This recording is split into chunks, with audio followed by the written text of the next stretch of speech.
So who were those people? If I decide to marry Helen, they'd be my in-laws. Bella, correct me if I'm wrong, but wasn't he a vampire? Master Freed is indeed a vampire, Uncle Vincent, and Helen's great-great-grandfather. He seemed pretty great to me. Not great-great, but great.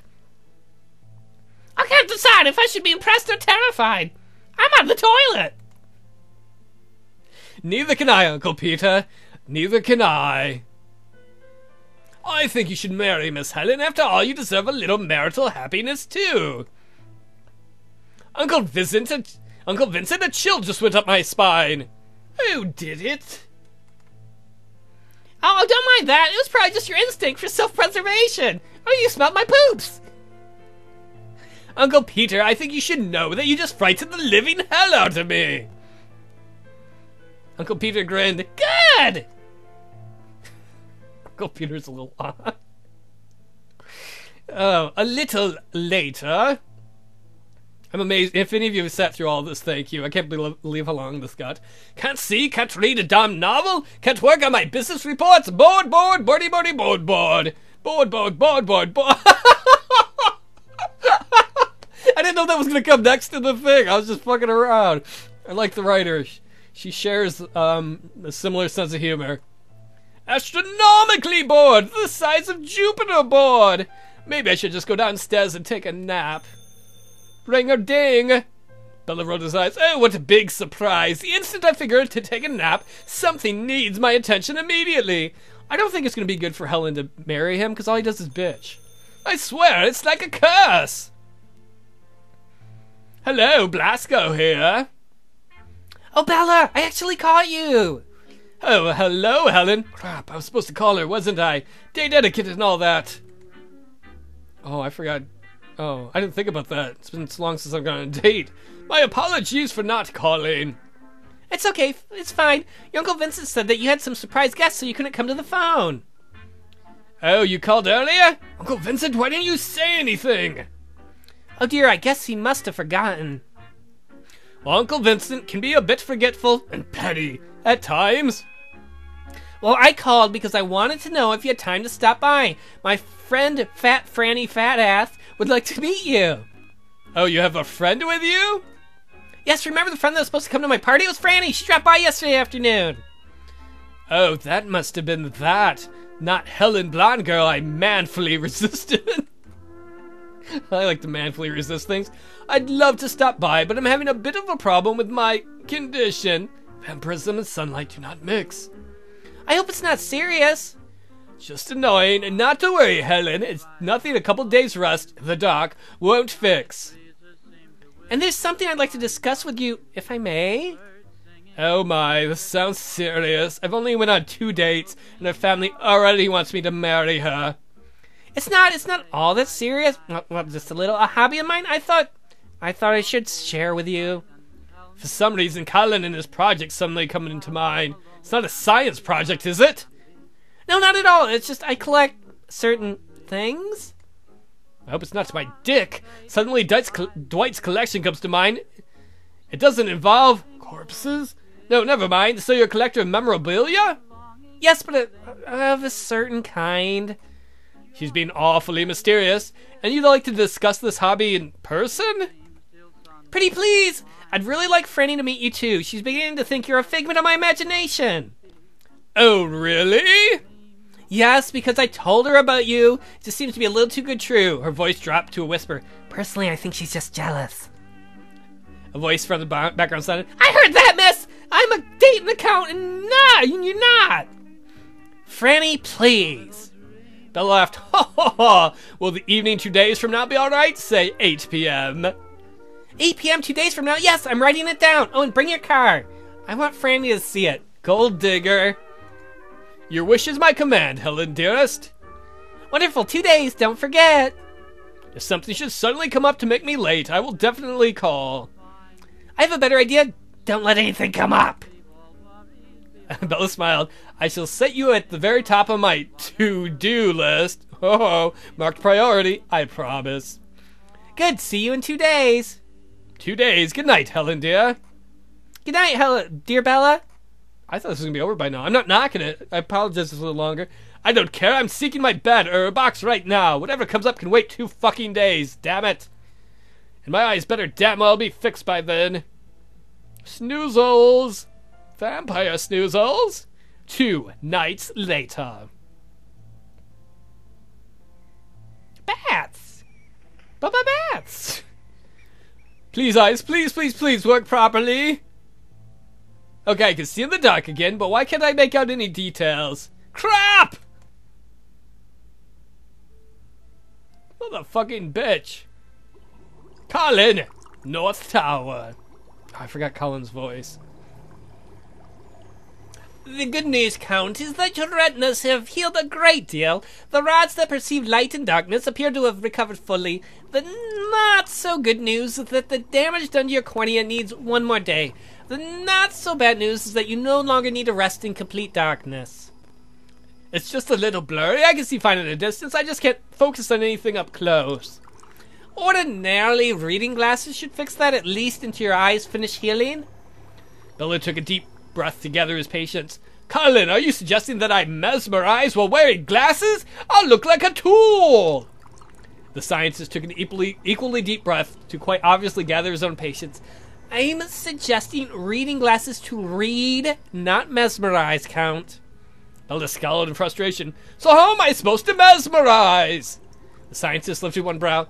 You are supposed to wait until your eyes finish healing.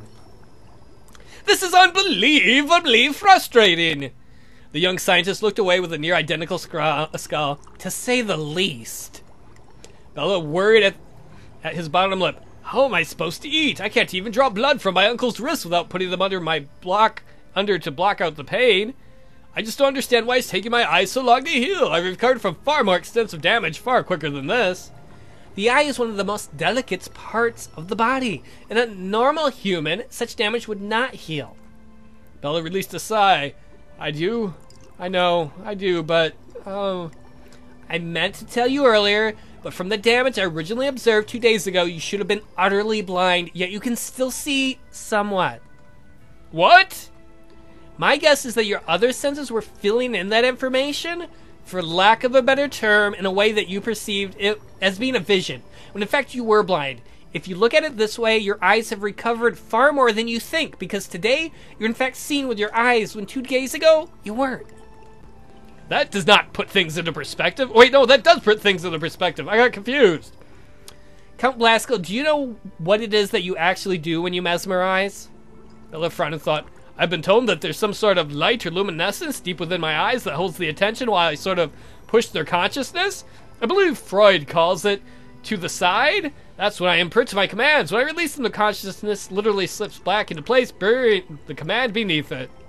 The young scientist lifted a brow. May I see it? The luminescence, only if you please. I'd rather not have my conscience tampered with, if you don't mind.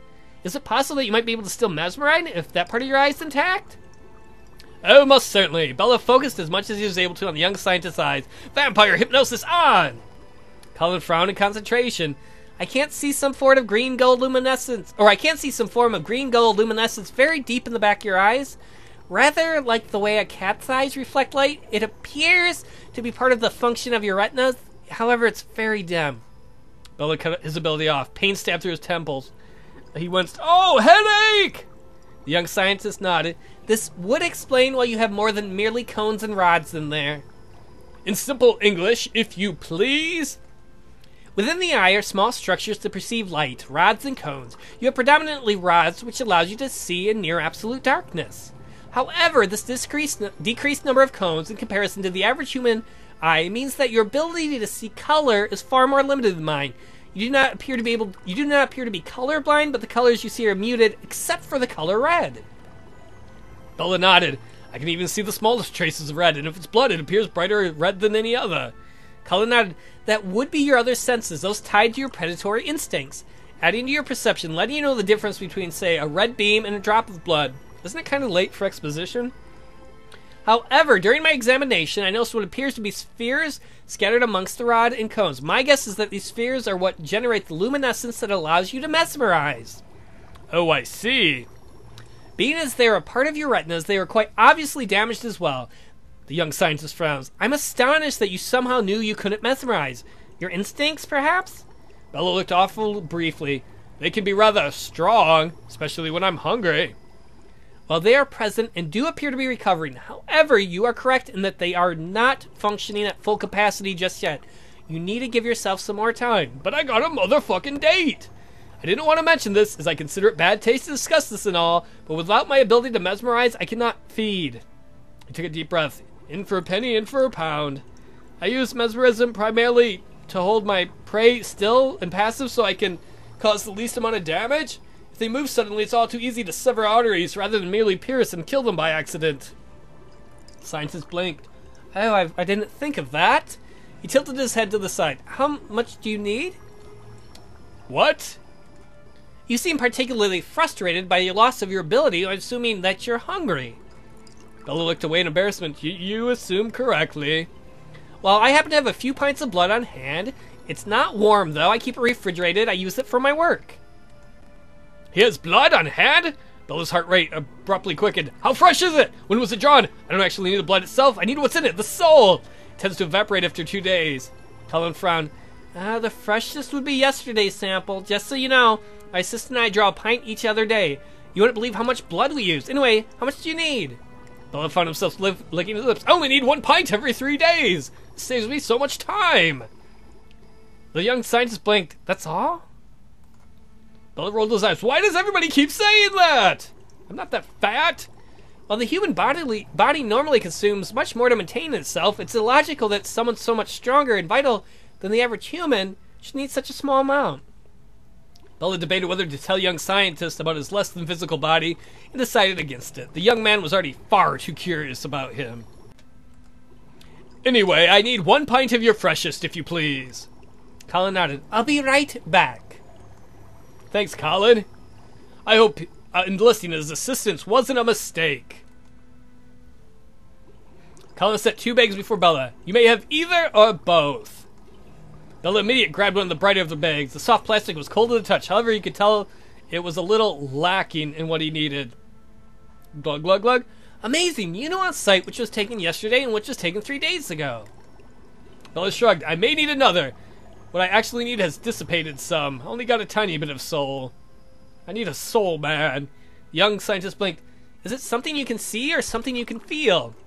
Something I feel. He abruptly narrowed his eyes on the eager expression on Colin's face. Colin, Clive, please be aware that I am not one of your projects. The young scientist smiled, but it was a little strained. Of course not, of course not. I'll be right back. I really hope enlisting his assistant was not a mistake. Colin returned with another bag. This one was bright as the first. He pointed to the bag. Do you want a glass for that? No, thank you. This will be fine. Whoa, where'd he go? What an absolutely fascinating subject. He's almost more interesting than my current project. Don't I have someone to go meet? Helen? Well, that was palatable, but definitely not my preference. It'll do in emergencies, I guess. The almost icy chill wasn't so bad, but the near overwhelming stink of plastic was more than a little off-putting. Not to mention that needing to drink 2 whole pints made him feel a little bloated. Oh, I'm letting my body go. At the very least, I won't have to worry about my instincts taking over when I visit Helen and her friend tonight, especially since I can't put them under at the moment and erase any faux pas I happen to have accidentally commit. Well, I guess I better get ready for the drive over to the manor. So I guess now if somebody's rude, they just have to put up with it? Welcome back to the Chance Estate. As you wish, my dearest Helen, I am here. I drank 2 whole pints of blood, but my God, she smells heavenly. Bella, I'm so glad you stopped by and untie me even. Bella winced a little dramatically. Ouch! I was late once. Helen, show me the man some mercy. I mean, he did call. He said he was going to be late. Very true. Unlike someone else I could mention, who not only didn't call, but didn't even show up. Oh, more bickering. My, we're in rare form tonight, Helen dear. Count Blasco, may I present you my very best friend, Francis Dade? A pleasure to meet you, Miss Dade, while you're awake. Oh, please call me Fanny. I mean, Franny, everybody else does. Then you must call me Bella. However, I prefer to offer my name to only a chosen few. You have been honored. Oh, Helen, he's absolutely charming. I can see why you're so possessive around him, even around little old me. Franny, I'm not as bad as all that. Bella smiled. I beg to offer to Helen. If you think I didn't see you staring daggers at the other ladies at the club the other night, you're quite mistaken. Helen gave Bella a mock pout. Oh, and I thought I hid that so well. I freely admit that you do hide it better than most, but my powers of observation are quite accurate. Franny squealed in delight. Oh, Helen, if you don't find a way to keep this one, I swear I'll find a way to snag him for myself. I'm a whore. Bella frowned in mock concern. Why do I suddenly feel like a trot caught in a net? He abruptly smiled. Not that I mind. Oh, witty, witty. So much better than when David was trying to get into my pants. Helen smiled sweetly. I have absolutely no idea why you would feel that way, dear Bella. Not to be rude and change the subject, but if I may, I don't see either Edward or David about. Not that I'm complaining. In truth, I'm relieved. That bone-smoking club was trying to get up in on this. Edward's been at a business meeting since last night. That's awkward and weird. Master Freed took my advice, I see. The results ought to be interesting. And David left yesterday to take an extended holiday to spend time with his parents on the coast. Good boy. Hopefully he won't hook up with another necrophiliac psychopath. And so I came to fill the gap. I'd like to fill your gap. Pleasant company that I am. Helen smiled. If she does say so herself. Absolutely, if I don't... What? If I don't toot my own horn, who will? Oh, I gotta toot it some more. Oh, I had too many beads. You wanna make out? And now that we've gone through the social pleasantries, Helen dear, why don't you have something to... Don't you have something to tell your Count? What, right now? No chickening out, Helen dear. Better make a quick hard pull of the band-aid than a slow agonizing peel. Bella frowned slightly. Was that supposed to make any kind of sense? Fine, a quick hard pull of it is. Don't pull it too hard, man. I'm glad someone knows what she was talking about. And on that note, I'm going outside to take a long, leisurely look at the Count's fabulous rolls. I'm not fat. I don't have fat. Oh, my Rolls Royce. The door's unlocked in case you'd like to have a seat. Don't fart in it, please. However, I would ask that you kindly refrain from smoking inside the car. Franny blinked but didn't stop smiling. How did you know? 'Cause you reek of the tobacco. I can smell cigarette smoke all over you. As I said before, my powers of observation are quite acute. Winkles. On second thought, Helen, you may keep him. Your Count's just a little too sharp for me. I like my boys dumb. See you in an hour or so. Toodles. So you're gonna just sit in his car for an hour? That's weird. Now that I have you all to myself, Helen dear, what is this oh so mysterious hobby you feel compelled to confess to me? Please don't be angry with me. Angry? What the? Is she collecting body parts or something?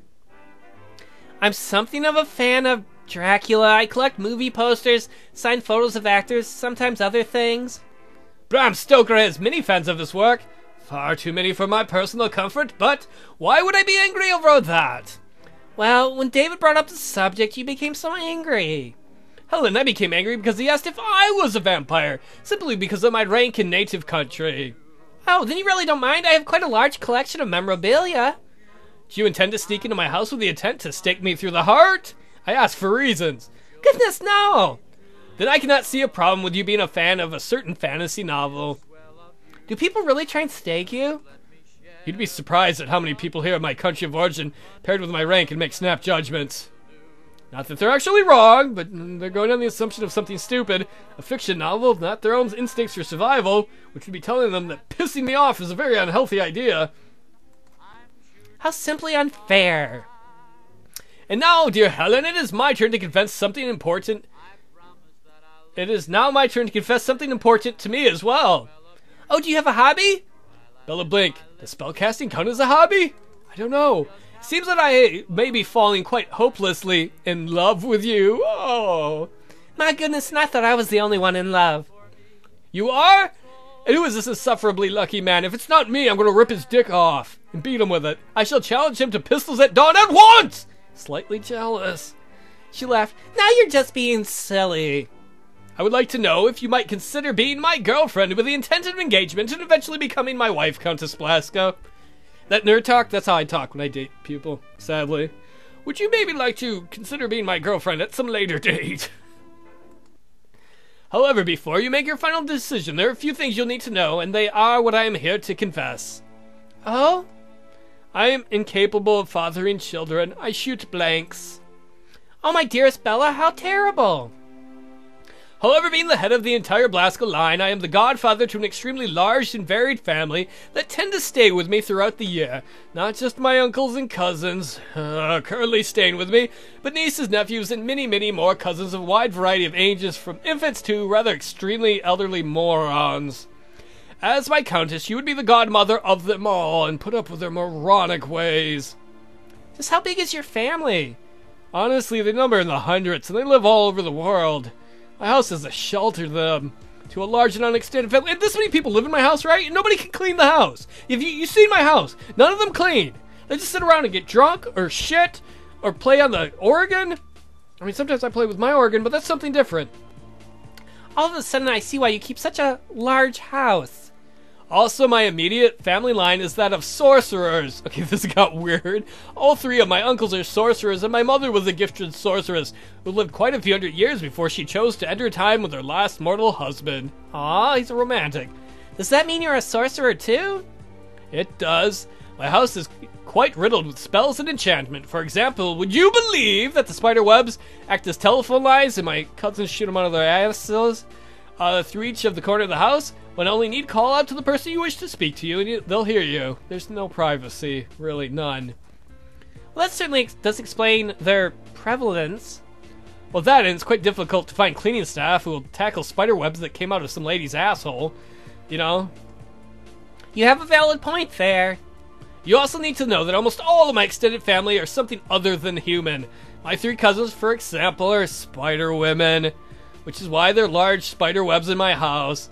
But they're also werewolves, witches, and more. What? Too many... What? Wow, when he lays it out, he lays it all out. Too many they would seem the dozens of the nightmares. However, or too many they would seem the dozens of nightmares. However, I assure you, no one that I allow in my house would ever seek to harm you.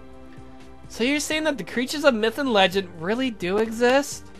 Yes, and I'm afraid that most of them are my family members. I mean, I'm sorry, I didn't... Goodness, this is so much to take in. I realize this, but I'm afraid there's one more thing you need to know. I'm a vampire. Okay, David was right. However, I'm nothing like the vampires of Stoker's Penny Dreadful. I have no need to kill to obtain blood. I need to survive. I only require 1 pint every 3 days, and I don't sleep in a coffin. I sleep in a box.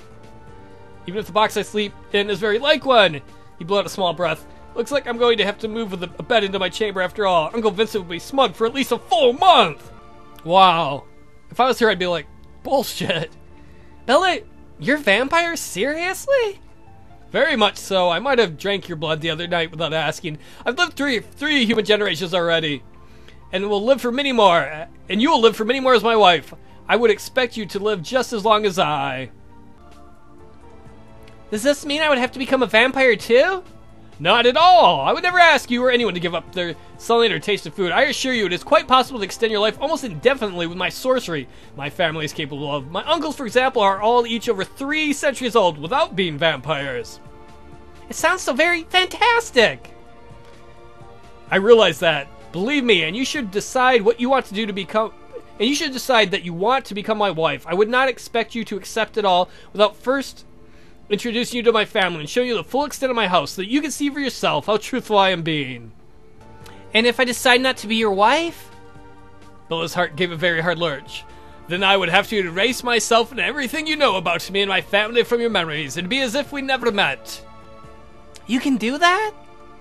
Bella nodded. It's one of the abilities that comes with being a vampire. I see. Even so, I don't expect you to accept all of this right away. Take your time while getting to know me and my family. I want you to understand exactly what being a part of my family life really means. Really? I think that sounds perfectly reasonable. No one's family is perfect. Just look at mine. But I am absolutely sure that my family is far more eccentric than any family you have ever met before. They also complain a lot more, all the time. And as Countess, they would go to you for every little thing. I mean, every little thing, quite literally. It's ridiculous. Do you think I might learn sorcery, too? What? I'm absolutely sure my family would be thrilled to teach you everything they know. Just please be aware that it's not an easy path to follow, and how much you'll be able to do will depend almost entirely on your strength of will. I assure you I can be quite willful. Of that I have absolutely no doubt, young lady. So are you willing to give it a try? I am. I love you, and I would love to know all about you and your family.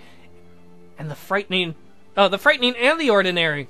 In that case, why don't I take you to my house tonight and introduce you to my immediate family, as they really are. However, I should warn you that my Uncle Chaney suffered horribly from a terrible fire and has disfigured him quite badly. You must not scream when you see him. It's rude.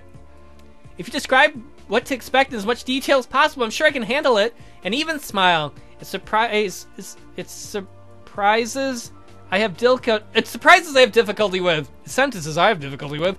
If I'm prepared, I can handle anything. That's my girl. Just so you know this is and will always be decision. You have the right to change your mind at any time. I will not coerce you to accept anything. Not me, not my family. I want you to be happy in my willing life. Thank you, Bella. I believe you. You've just made me the happiest woman on earth. Happy! Alright, let's go back to our shit house. Several months later, Bella and Helen were married in Paris at midnight. She doesn't look so happy.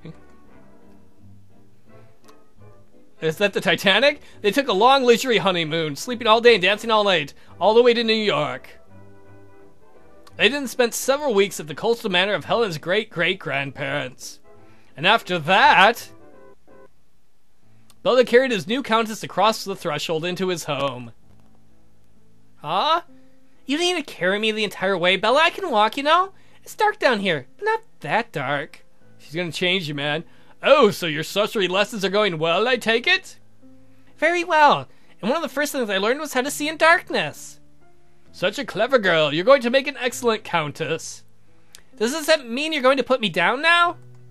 Not at all. You weigh less than a feather to me, but more importantly, I simply cannot bear the idea of letting you go. Ever! I'm gonna carry you like this fucking forever! On the toilet, everywhere! Helen smiled. It's been 3 days, hasn't it? Oh, he wants to feed. Now you're being too clever, stupid woman. But am I wrong? No, you are not, my love. Good! Eat me! Eat me! Don't!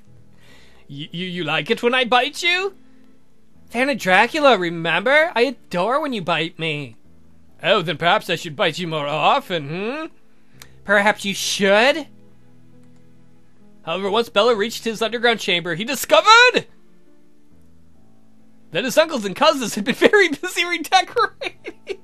What? Alright! Okay, I did not expect this. Oh my, this is rather grand. That was really nice of the assholes in their family. Understatement of the century! I told them we could redecorate a little. How is this a little? Only Bella would be mad. They did this amazingly nice thing for him. Only Bella would be like, what? No, I want my box. And after that, Sexton? They existed happily ever after, because they're dead. Oh, that was the happy ending. Congratulations, Bella Story made it to a happy ending. It's not a universal picture. That was really awesome. The Visitor. There are several other endings. I'm not going to be doing those. Created for the worst ever visual novel competition. Odds are, I will probably, if I remember, put the link in the description below if you want to play it yourself and see some of the other endings. The silly one or the bad ones. Either way, this was really fun to do.